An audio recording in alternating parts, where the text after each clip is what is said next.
আমার বিয়ের 1 বছর পরে আমার স্বামীর ছোট বোন রিমি আমাকে ডেকে নিয়ে বলল, ভাবি তুমি কিছু মনে না করলে তোমাকে একটা কথা বলতে চাই। আমি বললাম, হ্যাঁ বলো, কি বলতে চাও? তখন সে বলল, তুমি শুনলে অনেক কষ্ট পাবে। আমি বললাম, কষ্ট পেলে আমি পাবো, তুমি বলো কি বলতে চাও। তখন আমার ননদ বলল, ভাবি জানো ভাইয়ার সাথে না তোমার ছোট বোনের খারাপ সম্পর্ক আছে। এই কথা শোনা মাত্রই আমি ভীষণভাবে চমকে উঠলাম। আমি বললাম, মানে?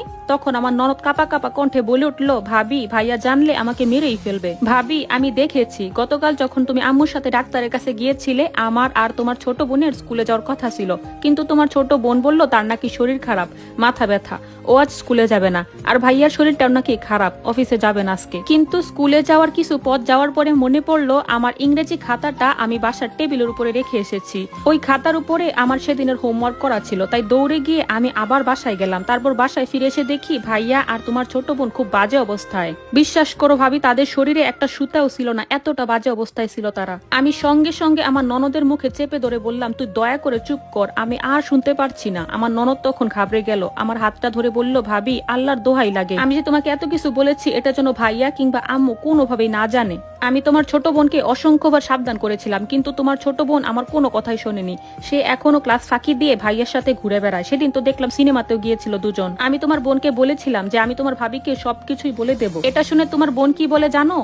বলে দিলে নাকি ভাইয়া ভাবিকে ছেড়ে ওকে বিয়ে করবে, এতে করে নাকি আরো ভালোই হবে। বিশ্বাস করো ভাবি, এই ভয়ে আসলে এতদিন আমি চুপ থেকেছি। আমি তখন আমার ননদকে বললাম, আচ্ছা তুই যা এখান থেকে, আমি কাউকে এ ব্যাপারে কিছুই বলবো না। আমার ননদ চুপচাপ চলে গেল, কিন্তু আমার কেন জানি মনে হচ্ছে আমার ননদের কথা একটাও সত্যি না। কারণ আমার বোনের রেজাল্ট আমার ননদের চাইতে অনেক বেশি ভালো। আমার বোনের গোল্ডেন এ প্লাস থাকলেও আমার ননদের মাত্র 3.5। ও এরকম মেয়ে না। তাছাড়া ও যদি এসব করে বেড়াতো তাহলে তো ওর রেজাল্ট গোল্লায় যাওয়ার কথা। আমার কেন জানি বারবার মনে হচ্ছে আমার ননদ কোনো একটা জিদ মেটাতে চাচ্ছে আমার বোনের প্রতি, কিন্তু সেই জিদটা আসলে কি নিয়ে? আমি আমার বোনকে খুব ভালো করেই চিনি, আর ও তো জানে মা বাবা অ্যাক্সিডেন্টে মারা যাওয়ার পরে আমি ছাড়া আর ওর কোনো আশ্রয় নেই। সে জেনে শুনে নিশ্চয়ই এই আশ্রয়টুকু শেষ করতে চাইবে না। আমি আমার বোনকে জিজ্ঞেস করতে যেও জিজ্ঞেস করতে পারলাম না, কারণ মিথ্যা একটা ব্যাপার নিয়ে আমি ঘরের মধ্যে অযথা অশান্তি বাড়াতে চাই না। তাছাড়া আমি আমার স্বামীকেও খুব ভালো করেই চিনি। পৃথিবী উল্টে গেলেও সে এ ধরনের কাজকর্ম কখনোই করতে পারে না। আমরা 4 বছর ভালোবেসে বিয়ে করেছি। আমার স্বামীর মতো স্বামী পৃথিবীতে কমই আছে। আর যদি সংসার এই নিয়ে ঝামেলা লাগে তাহলে আমি বা কোথায় যাব, কে আছে আমার? তাই এই বিষয়টাকে আমি মাটি চাপা দিয়ে দিলাম। প্রায় 1 সপ্তাহ পরে আমি আমার শাশুড়ি মাকে নিয়ে ডাক্তারের কাছে যাচ্ছিলাম আমার চেক আপ করানোর জন্য।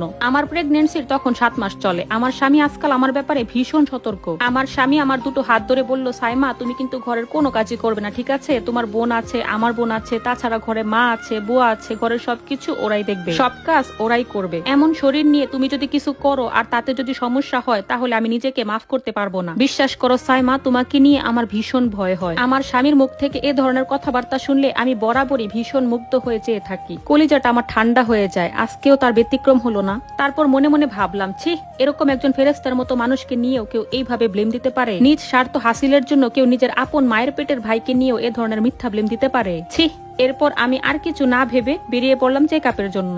গত কিছুদিন ধরে আমি বেশ টেনশনেই আছি। একে তো প্রেশার উঠানামা করতেছে, তার উপর আবার বেবির মুভমেন্টও খুব কম। আল্লাহ যেন সবকিছু শেষ পর্যন্ত ঠিকঠাক রাখে, এই বলে আমি বেরিয়ে পড়লাম চেক আপের উদ্দেশ্যে। অর্ধেক রাস্তায় যাওয়ার পরে মনে পড়লো আমি আমার সব রিপোর্ট আর প্রেসক্রিপশন ড্রেসিং টেবিলের উপরে রেখেই চলে এসেছি। বাসার গেটের সামনে শাশুড়িকে রেখে বললাম, মা আপনি এখানে দাঁড়ান, আমি গিয়ে নিয়ে আসছি। ভেতরে ঢুকেই আমি সোজা চলে গেলাম আমার রুমে। যা দেখলাম তা দেখার জন্য আমি মোটেই প্রস্তুত ছিলাম না। আমি স্বপ্নেও ভাবিনি এরকম কিছু আমার জীবন আমাকে দেখতে হবে। অবশেষে আমার ননদের কথাই তবে সত্যি হলো। হে আল্লাহ, এ কি দেখছি আমি? ঘরে ঢুকেই দেখি আমার বোনের সাথে আমার স্বামী বিবস্ত্র অবস্থায় এক বিছানায়। আমাকে দেখি দুজন দুদিকে সরে পড়লো। আমার স্বামী বিছানা থেকে উঠেই কাপড় ঠিক করতে করতে ওয়াশরুমের দিকে চলে গেল, আর আমার বোন গায়ে কাঁথা দিয়ে চুপচাপ শুয়ে আছে। আমি এখানে আর 1 সেকেন্ডও দাঁড়িয়ে থাকতে পারছি না। আমার মাথা ঘুরতেছে, বমি বমি পাচ্ছে, সবকিছুই কেমন যেন দুঃস্বপ্নের মতো লাগতেছে। তবুও তো আমাকে ডাক্তারের কাছে যেতেই হবে। আমার শাশুড়ি মা যদি জানতে পারে যে তার ছেলে আর আমার নিজেরই মায়ের পেটের বোন তারই ঘরে এরকম নির্লজ্জ বেহায়াপনায় লিপ্ত, তাহলে আমার বোনকে ঘাড় ধাক্কা দিয়ে বের তো করবেই, সাথে আমাকে যে বের করবে না তার কি গ্যারান্টি? তাছাড়া আমার বোন কোথায় গিয়ে আশ্রয় নিবে? বুকে পাথর চাপা দিয়ে আমি চোখের পানি মুছতে মুছতে কাগজপত্র নিয়ে বাসা থেকে বের হয়ে গেলাম। ডাক্তার চেক আপ করে আমাকে জানালো, আপনি মেয়ে বাবুর মা হতে চলেছেন।